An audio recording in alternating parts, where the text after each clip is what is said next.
professor Teodomiro, trazendo aqui para vocês um novo vídeo do canal, tudo bem? Bom, pessoal, hoje nós vamos começar um novo estudo, né? Um mês já de canal. Quero agradecer a todos vocês que vêm me acompanhando desde o início. Já batemos 100 inscritos no canal. A meta para este mês é mais 100, tudo bem? Então, se você está vendo esse vídeo, mande para os seus amigos para que eles se inscrevam no canal, virem inscritos e consigam ver o conteúdo que a gente vem preparando com tanto carinho para vocês, certo?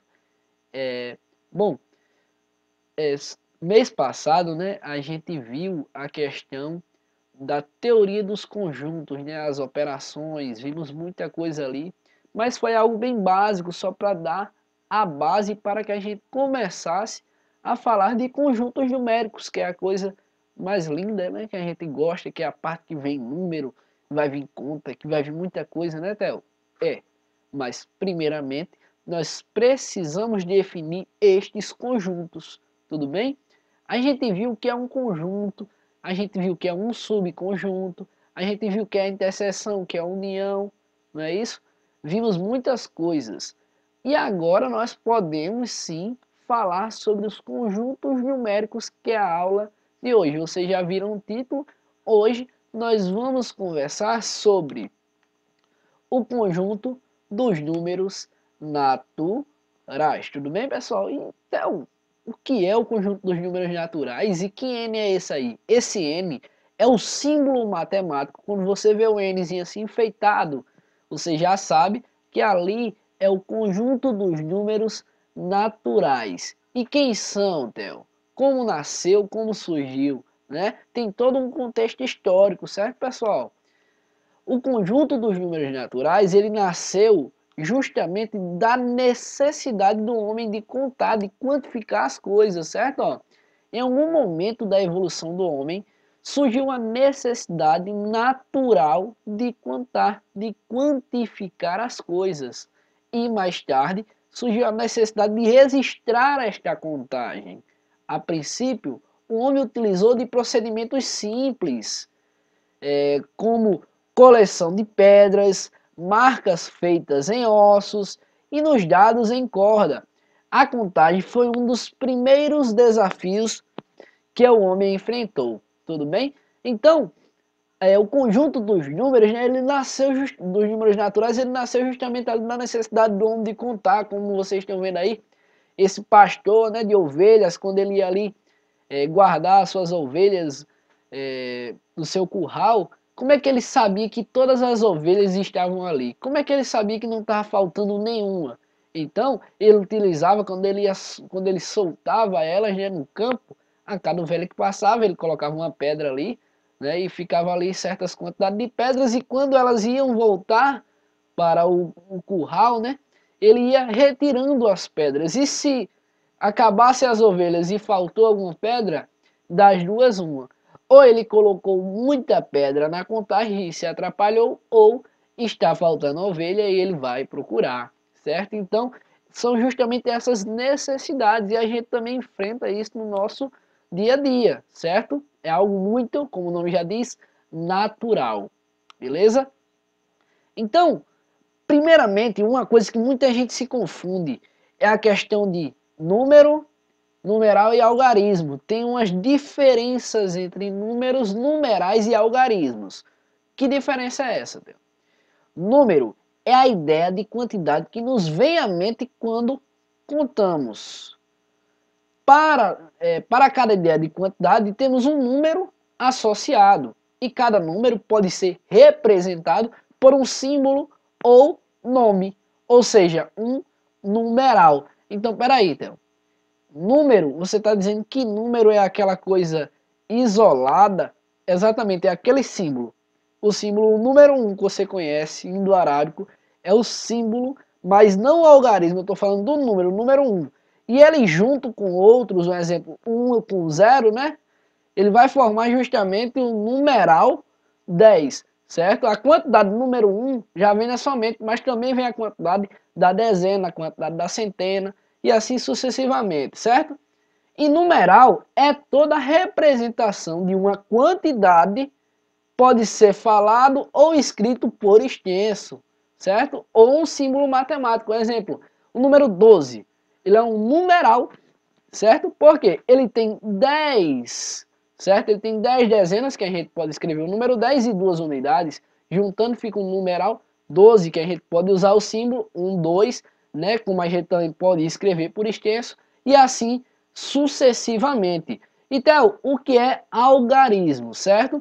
Algarismos são justamente cada símbolo, não justamente a gente olhando a questão da quantidade que aquele símbolo ele representa, mas sim o símbolo em si, certo? Então, algarismos, perdão, é justamente o símbolo matemático que representa determinado número ou numeral, certo?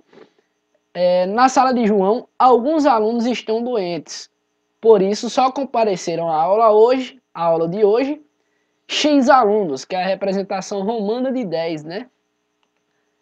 10 alunos, a representação por extenso, e 10 a representação em algarismos indo-arábicos, ou seja, em símbolos indo-arábicos, que é o que a gente utiliza no nosso cotidiano.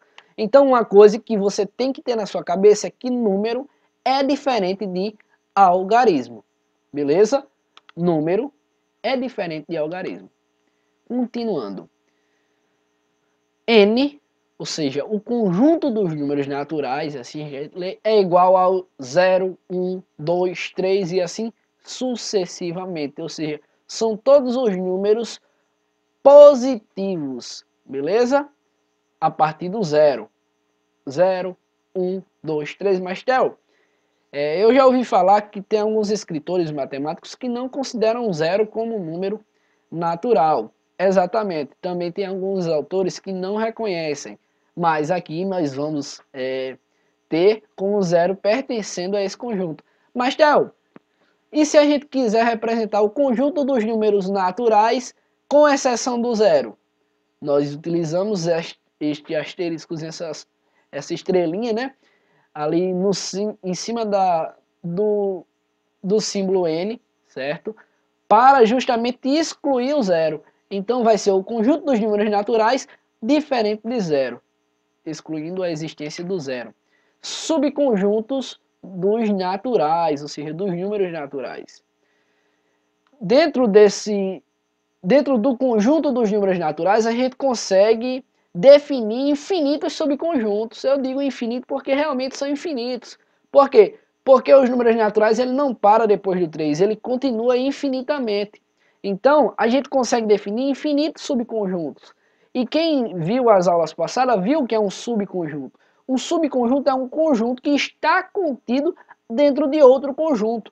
Então, a partir do conjunto dos números naturais, nós podemos definir, certo? Primariamente, como uma coisa bem, vamos dizer assim, bem intuitiva, os números pares, que são quem? 2, 4, 6, 8, 10. E nós também podemos dizer que os números pares são os múltiplos de 2 diferente de 0. Eu posso, porque o 0 não está aí, certo? Então 2, 4, 6, 8 são todos múltiplos de 2, que seria já outro subconjunto dos números naturais.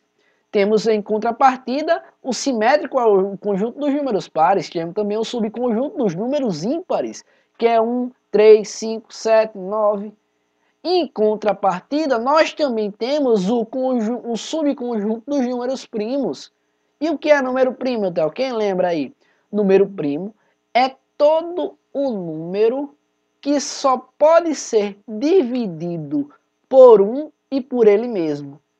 Então, 2, ele é o primeiro número primo e o único número primo par. Tudo bem? É o número 2. Mas espera aí, Theo. O número 1 ele não é primo não, porque ele só é divisível por 1. E é ele mesmo. Não. A propriedade de números primos vem dizer que ele tem que ter no máximo, certo? 2 divisores e no mínimo também. Então, ele tem que ser divisível por 1 e por ele mesmo. E 1, como ele é divisível apenas por ele mesmo, a gente não conta.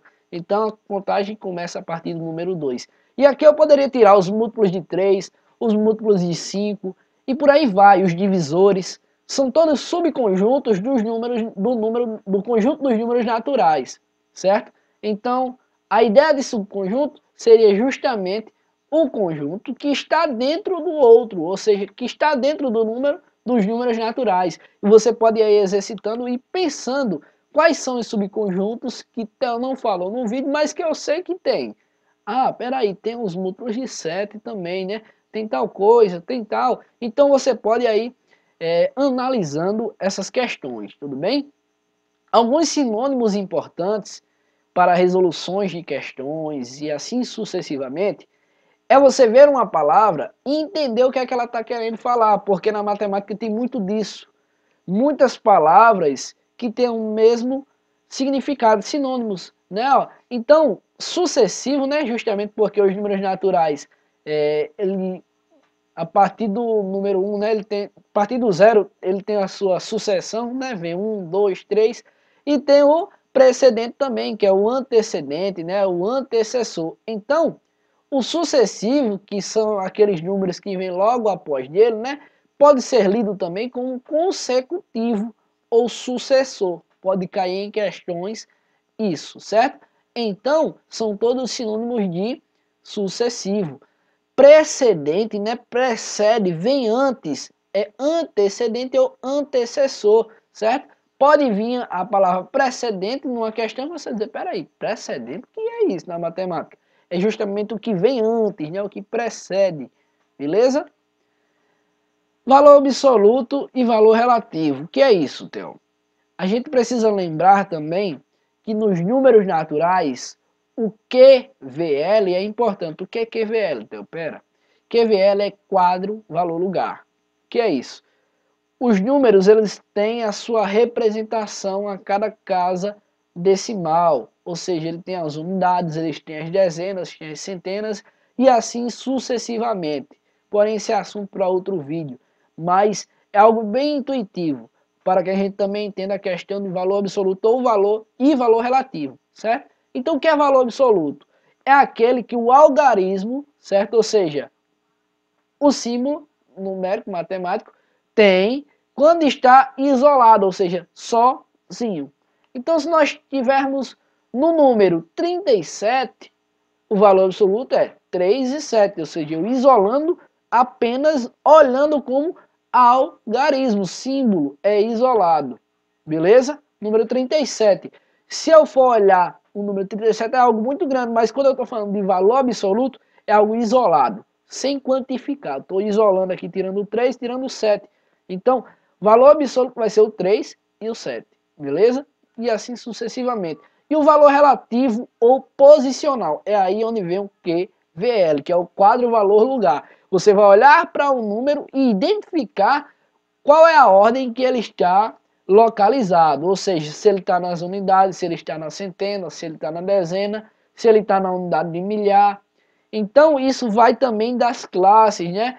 Temos a primeira classe que vai até centena, temos a segunda classe que vai de unidade de milhar até centena de milhar e assim sucessivamente, beleza? Então o valor relativo ou posicional é o que ele assume dentro de um numeral, dependendo da ordem que ele ocupa, ou seja, o lugar onde ele está localizado. Um exemplo, deu valor relativo do número 7 no numeral abaixo. Então, olha aqui, ó. Você tem 8.754. Então, o valor relativo é igual a 700. Mas, Theo, peraí, me explica que eu não entendi isso. Primeiramente, vamos olhar o QVL, o quadro valor lugar. Esse 4 aqui, nós sabemos que ele é a unidade, ou seja, vou colocar até um minúsculo aqui, certo? Unidade. Este 5, nós sabemos que ele é a dezena, tudo bem? Este 7, nós sabemos que ele é o quê? A centena. Esses três caras aqui, eles fazem parte da primeira classe numérica, ou seja, que vai de unidade até centena. Depois disso vem a segunda classe, que vai de unidade de milhar, certo? Que é o UD, tudo bem? Então, o 8.754, ele pode ser entendido como 8.000 Epa, deixa eu... Como 8.000 mais 700 mais 50 mais 4. Então, o valor na ordem lá, o 7 ele está justamente na casa das centenas, ó. Ó, não é o 7, ó. Então, ó, o valor relativo dele é o 700. Se fosse o valor absoluto, ia ser 8, 7, 5 e 4. Se olhar a ordem, se olhar, é um número isolado. Beleza, pessoal? Então, essa foi a aula de hoje. Espero que vocês tenham gostado.